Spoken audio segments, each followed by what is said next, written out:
It's time for the podcast, which is all about the world of marketing on television through TV shopping networks and infomercials.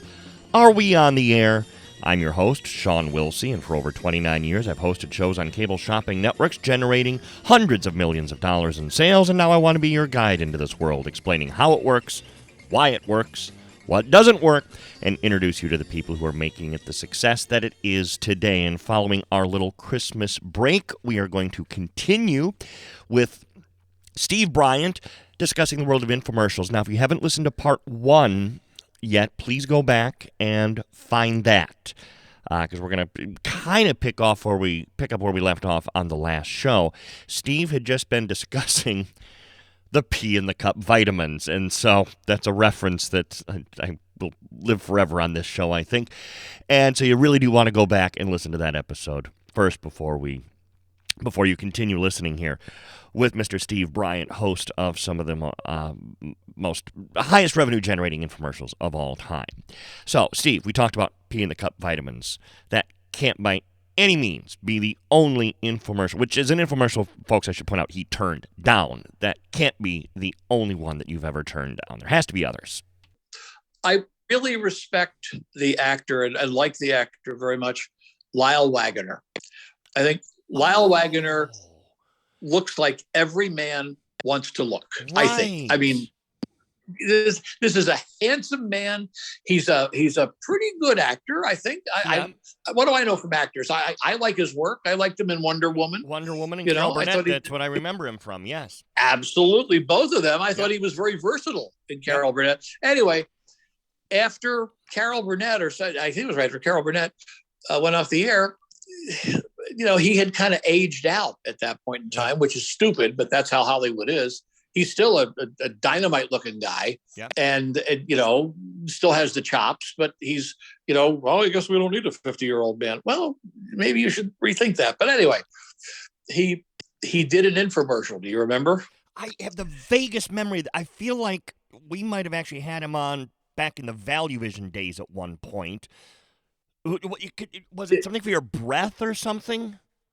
Well, that might have been something else he did. This one was a male impotence product. Oh, I do remember this one. Yes. Yep.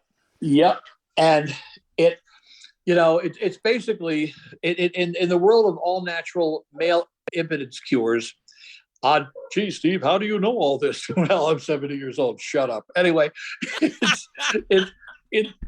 come on. I mean, I don't care. There's not a 70-year-old man listening to this, except if he were alive, Hope Heel, that would have ever had this problem. Because I'm sure that was never a problem. Anyway, anyway, it had to do with the eating all the time, I think. But anyhow, he did this impotence cure. And the impotence cure is basically yohimbe and a few other herbs that increase your circulation. And gee, Steve, how do you know this? They kind of give you a headache, because it's getting your circulation things it shouldn't do. So, and they don't really work. Gee, Steve, how do you know that? Well, shut up. Okay. So it's that little voice on my shoulder there. But anyway, they called me to do a male impotence product. Oh, no. And it was it was a plus product. He said, Steve, don't tell me. Use your name. Oh no! Oh yeah, I know where this is going. It not only made your the primary purpose of it was to make your genitalia larger. Yes. But then it also ensured that your genitalia would be ready to go. Yes. So it would make you bigger and get rid of the ED that you might be experiencing since age 54. Why I picked that number, I don't know. Anyway, so you've got it's the double whammy, bigger, ready to go. Right. Okay. And he said, we want to send you a sample. Now we're not going to be shooting this for about 2 months, and we want you to take this sample, and when you host the show, we want you to give a live testimonial. Oh, and I thought, well, so I said, I'm going to get up in front of a national TV audience and probably a global audience, yeah, and say, hi, I'm Steve Bryant. I used to be impotent and have a small penis. I mean, I said, it's nothing I really want to share. I said, despite the fact that that might all be true, I don't want to share that with America and the world. No. I know. Thank you. I said, I can't. I said, I have two words for you. Lyle Waggoner. It destroyed his career. Yeah. It really hurt him. You know what? You're right. Really, I never thought about it that way. He didn't really do much after that, did he? No, he did I think a couple of other infomercials where you might have seen him with the thing where you scrape your tongue, to get rid of your breath. If your breath is so bad you have to scrape your tongue, go to the doctor. There's something really wrong. Yeah. It over the counter isn't going to solve this. They probably a doctor will say, "Oh, you have so and so and so. Here, take this. It's gone. You're done." But yeah, this was so that was another of the turndowns, and Sean, they were offering. I don't want to money drop, but they were offering. I mean, major six figures up front. I'm sure they were to do this. I'm sure they. And were. I said, I can't. I said, that little voice on my shoulder saying, "Take the money. Take the money. Take of the course, money. But take the money, you fool. You're impotent anyway." Oh, shut up. It's like. No, you did the right thing. I mean, you honestly did, and there is some serious money to be made in infomercials, but at what cost? To you. Who is the Ron Popeil of today? Do we even have one? Not that I know of. Not that anybody that the because of the internet, everything has changed now. The infomercials are not, and you've mentioned this on the podcast. They're not as hot as they used to be because you can go online and find anything. Yeah. Anything you want and more, and find a full demo. And you don't have to sit there at 2:00 in the morning with your credit card in your hand. Yeah. Or with that one infomercial I was going to be doing with your credit card in one hand. I knew this was coming. Yes. Yeah. Sorry. It was easy. I had to go for it. I'm old. Have pity on me. But anyway, I don't know. I don't. Do you know of anybody? I'm trying to think. I don't. I really, and I've pondered this a lot, and I feel like when we lost Ron, that that whole ability went with him to be an inventor, to be a consummate salesman. When I can't even go into a Macy's or a Dillard's or anything and buy a dress shirt and have the sales, and I'm using salesman in air quotes, say, "Hey, we've got some slacks that would go with that," or "Hey, we've got some shoes that would go with that." It's like the art of being a salesman is dead to a large degree. So it is. That is a great observation. Yeah, who's going to pick that up? Speaking of sales, you need to tell me about Selling the Way America Buys. Okay, that was my my second sales book. That's when you were writing in Germany. That's what I was actually in Germany. I was writing Sales Magic, which was the first sales book. Yeah, I was writing that one. That one came out in '93, and when Sales Magic came out, Sales Magic I thought was pretty cool because as a magician, I used a lot of stories from the world of magic and likened them to sales. Salesmanship, because a good magician is basically a good salesman because he or she is selling you something that doesn't exist. Look, it disappeared. No, it didn't. No, it didn't. But I believe it did because you're that good. You're that slick a magician. But Sales Magic went well. Selling the Way America Buys, I thought it might be cool because they were. My first two books about camcorders were published by a pretty good publisher, Medium House, and Sales Magic was too. But I thought after I left QVC and I was quasi retired, I thought, let me write a book now about everything I know now, because I had done the infomercials, I had done a lot of things in the world of radio. I thought, let me do that. And the title just seemed to make sense, Selling the Way America Buys, because America wasn't buying the way it used to. Right. You had to put up or shut up now with it. And that was a good thing. I mean, they weren't saying, oh, oh, this is a magic cure for, for shingles. I'll buy that and slather it all over me. And, and then it didn't work because there is there is a magic cure, but it ain't that. It ain't something you buy online or or on TV. But I wrote the book and I said, you know what? I'm going to self-publish it. I'm going to self-publish it because the publisher I worked with, I was real happy with the deal that we had, but I thought if I publish it, then this sounds greedy as hell, but it was. I said, then I get all the money. Yeah, sure. Sure.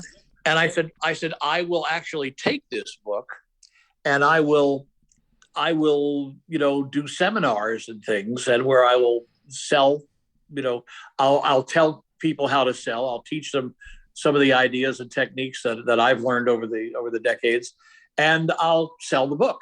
And that worked out very, very well, very extremely well. It didn't, because I didn't have the national punch that the publisher did with Sales Magic. It didn't work. Like Sales Magic actually took me to New Zealand. Wow. There was a big software, actually a software hardware company in New Zealand, and the guy happened to get a hold of a copy of it, and they flew me out to New Zealand, which, by the way, is a hell fight. Oh man, it's like forever. It's like it's like you're going to Mars. Yeah. Eventually, you'll get there. Yeah. I hope there's enough food on this plane. We're all going to die. But it took me to New Zealand, and I got to speak to this company, and there were like a couple thousand people in the audience, and God bless them, they bought a couple of thousand books. Wow. And and I got a piece of that from the publisher and what have you. But Selling Away America Buys was, I guess, the sequel. A lot of people don't know this, but in the world of television, Space 1999 with Barbara Bain and Martin Landau was one of those Jerry Anderson things. All the rocket ships were marionettes and stuff. I have the whole series on Blu-ray. I love that show. It's incredible series. Only other person I've ever known, I think, that remembers that show. Oh, it was fabulous. I mean, yes. The one where they went through the black hole, they met God. Yes. I thought and God was a woman. I said, how cool is this? This is just genius stuff. So anyway, a lot of people don't know that show was actually the sequel to UFO, which is another show I really, really love that Jerry and Sylvia Anderson did. But they had planned that UFO was going to be the aliens were still attacking us. Right. And because the aliens were still attacking us, that now the moon base was huge. The interceptors didn't just have one missile to shoot; they had 3 missiles to shoot, and everything was more advanced. And the war between us and the aliens was heating up.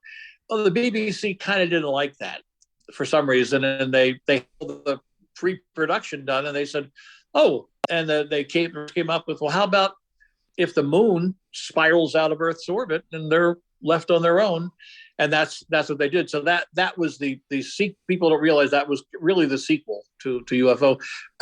Selling Away America Buys was the sequel to Sales Magic, in that I had learned so much more since that book had come out. And I said, I was pretty pleased with that book, but there were so many more techniques and ideas about, and I cited things in my life where I had failed miserably a couple of times, and I said, here's why I failed.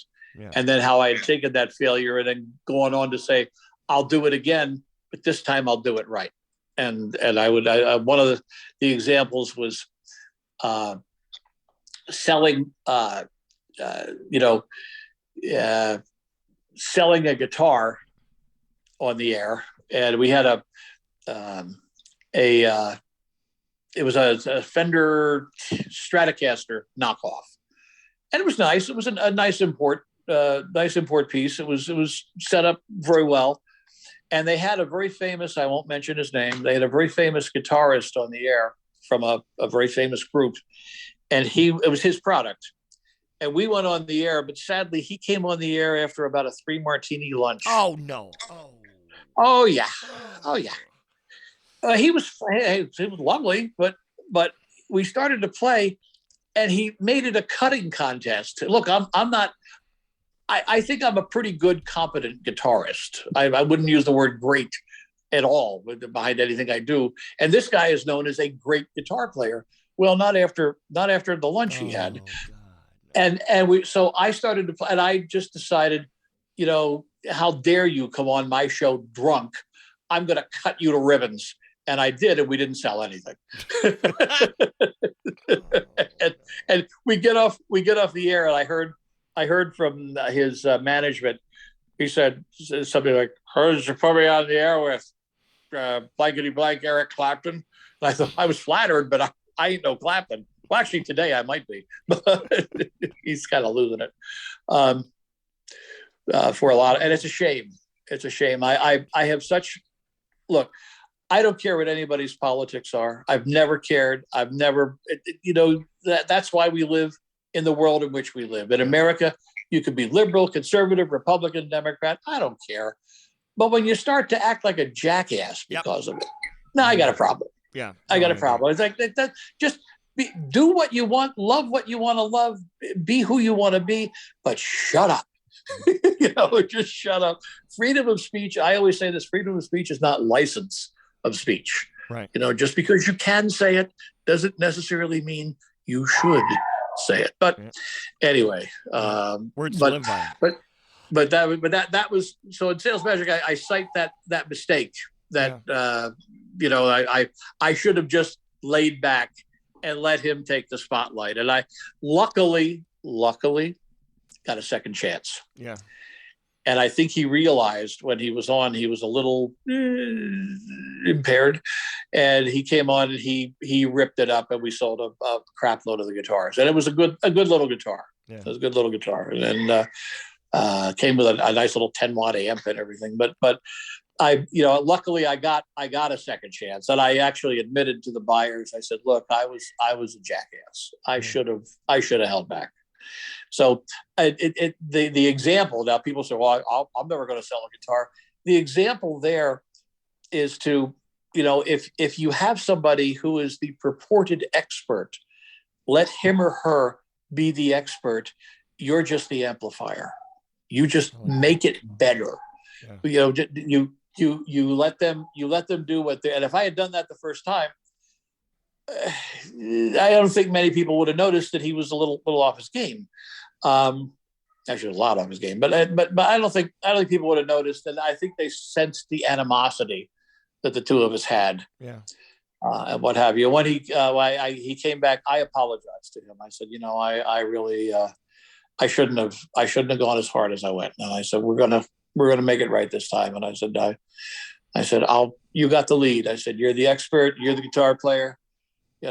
And it so the book was full of, and I used a few examples of the times when I just, I just hit the ground and it didn't work. Yeah. Oops, that didn't work. But then was able to correct the mistake that I made. So that's what that book is about. It's about taking everything that I had learned up till the early 2000s.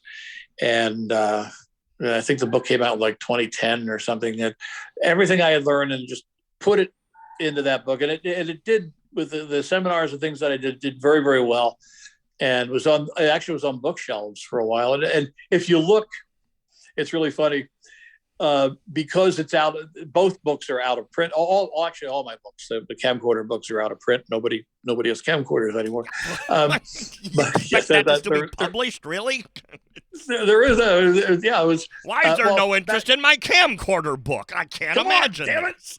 Get this out here! Come on! Hey, it's sold. It was translated into several languages. I was very flattered. The first basic, and I had this great title for the first book about camcorders. It was Lights, Camcorder, Action. Well, thank God the publisher stepped in and said, no, we're going to call it Basic Camcorder Guide. Oh, okay. and it sold like crazy. I mean, God bless its little heart. I remember the book. I remember it. And yeah, I mean, this is 30 years ago probably, but people needed a guide back then. Now And I don't think we're necessarily in a better world because every single person has a camcorder now in their hands. So I agree. It's just it's a little too much. But hey, the genie's out of the bottle. Yeah, the genie's out of the bottle, and it ain't never going back in. Yeah. Well, I wrote the first book because QVC actually one time bought out the Mississippi Queen, and we sold cruises on the Mississippi Queen, and it's pretty cool. The old paddle wheel steamer going up the Mississippi. We went from New Orleans up to Minneapolis. I love that thing. I know it well. Yes, it was a wonderful trip, and it was a good because we bought the thing and we kind of discounted it, and it was a nice buy for the customer. And they had different hosts on the cruise, and what I found out is those boats are totally radio controlled. The captain doesn't steer. Wow, I never knew that. All steered from the shore. All steered from the shore. He can take over if he has to, but usually they lock. So this way they don't collide in the middle of the night. Boat. It's like an air traffic controller. Because I went up to the control room one night, and to the bridge in ship terms, and I went up to the bridge, and he's just sitting there. We were chatting, and I said, "Don't you need to steer?" Yeah. He said, "No, they're steering." Or they got okay, fine. I'm happy. That's good. But on that cruise, people had bought all these camcorders from us, and they were dropping them. They were getting bashed, and I know a lot about electronics. I mean, it comes with my geeky childhood. So I spent a lot of the cruise in the radio room which had wonderful spare parts and things. I spent a lot of time in the radio room fixing people's camcorders because they were saying, "Oh, our vacation's ruined." I said, "Well, let me take that. Let me." And mostly I was able to fix them, and get them up and running. But I realized people didn't know how to treat these things. So I wrote the first book based on here's how to not destroy your camcorder, and here's how to take pretty good video as well. And it struck a chord with the world. Like I said, it was translated into different languages and things, and I thought that was pretty good. Done pretty well. And of course, in a couple of years, the publisher wanted me to update it, so I updated it. And then after that, it kind of the video was becoming so ubiquitous, right? If you would, if that's a good word to use for it. But it was like people weren't really buying and the people who were buying the camcorders were buying the $4,000 plus digital things, and they knew what they were doing. Sure. They were making little independent films that nobody would ever see, but they look good. Right. Steve, again, I can't thank you enough for all the stories, all the laughs that we have had. There's more laughs for people to find with you on your various social media pages. So let's give a little mention to where people can find you online. Okay. Well, the major page is my blog, and that's Steve Bryant blog, all one word, lowercase, stevebryantblog.com. It'll take you right there. There's over 160 stories. I think most of them are family friendly. Good point. Okay. Yeah. Well, there's one. There's a couple of. I put a couple of fiction stories up there. Okay. Just because my first foray into writing, and that's a whole nother podcast for many moons down the line. Oh, boy. My first writing was at age 16. I actually wrote for a news. It was on newsprint back then. It was the precursor, I guess. The beginnings of what they now know as Screw Magazine, or what they used to know as. I think it's out of print now. I think I don't know. Oh yes. And my brother and I used to drive by. My brother's 17 years older than I am. God rest his soul. He passed on many years ago. But anyway, we would drive by this motel called Captain John's Motel. And it was a fisherman's motel. It was about 3 miles from the Jersey Shore. But if you're a fisherman and you want to get an early start, if your boat, a lot of the boats leave at like before sunrise, you want to get an early start, but you don't want to pay a couple of $100 a night to stay right on the beach. You stay at a place like Captain John's Motel. It's a little rectangular white building, white asbestos shingles, because remember, this is the 60s. Of course. White asbestos shingles, black flat roof, and, Captain John's Motel. And I was like 16 when we would drive by it. And to pass the time, we would make up ribald stories about what was really happening at Captain John's Motel. So my brother used to give me his old Playboys and penthouses. Bless his heart. Anyway, I had a social life. Anyway, but didn't know any of their last names. That was the only thing. Anyway, so, but he also used to get this newsprint thing. It was just done on newsprint, like a newspaper, but it would later become Screw Magazine. And in the back of it, along with all the great stories and some really nudge, say no more, great pictures, along with all that, they had the one ads, which, by the way, were erotic all by themselves. I'm sure they were. Yeah. Oh, they were great. But in the one ads, after you're reading all this titillation, there's a one ad that says, we want your erotic fiction, stories up to 3,000 words. And I thought, oh, well, I'll give that a try. I had a typewriter, I could write. And so I thought of all the things my brother and I said about, and I wrote it in a story. And it was, now keep in mind, I'm 16. And I don't know if you know the episode of South Park where they wrote a book. No, I have not seen that one. No. Oh, okay. It was sort of like them writing a book. I mean, so I write a 3,000 word story, a little over 3,000 words. I put it in, I send it into the magazine, and I get an envelope back, and I thought, okay, here's the rejection. Thank you so much. At this time, we got, and it's a check. It's a check for over $300. They paid 10 cents a word. I thought, damn, this is good. So I went and a little note saying, we love Captain John's Motel. We want to hear more about what happens at Captain John's. So I wrote 5 more Captain John's Motel stories. It was pretty cool. That was my beginning as a writer. So there are some fictional stories on SteveBryantBlog.com, and a couple of them are okay. They're a little ribald. Yeah, not bad. And you have videos on YouTube. The videos on YouTube. There's I think there's 100 and some odd videos. There's a lot of my music is there. A lot of the solo performances, but also the mixed arrangements. And this Christmas, if you're listening to Sirius XM, to one of their Christmas channels, and you hear a song called "A Magic Christmas Eve," that's me. Love it. And that'll be nice. And if you're in the airport and you hear a song about winning the lottery, called "The Winning Ticket," played on the airport PA system, that's me.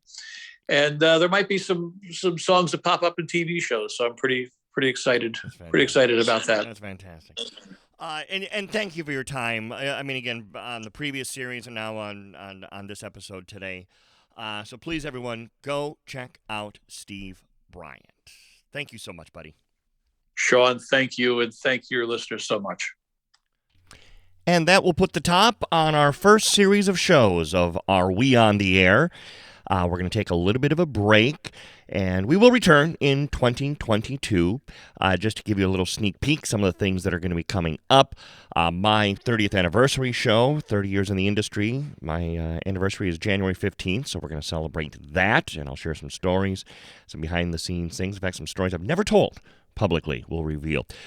We also are going to be chatting about the world of selling watches on television. That is really what put Shop NBC on the map in the early 2000s, and a lot of other things that are in the works. So we're going to take a little bit of a break and come back in the early part of 2022, probably January or February. I do want to mention my YouTube channel. A couple just housekeeping things. YouTube.com, Sean Wilsie, ShawnWilsie, because one of the things I'm going to do during the break is get more content on there. I've uploaded a bunch of clips that Ryan Johnson and I have made reference to. Both of Steve Bryant's infomercials, the knives and the fryer rotisserie, are up there. I have the Bargain Hunters episode. Remember we talked about that last summer, one of our first shows. It was about the world of game shows meets television shopping. So that's there. And also a little heads up into an episode that we're going to do next year about the world of infomercials meets the game show. So a clip of Wheel and Deal. I know you've never heard of it. Nobody has. But that episode, quote unquote, is on my YouTube channel. Cable Value Network will be talking about in the new year. An interview that a Minneapolis television show did with Carmela Richards from CVN. That's on YouTube.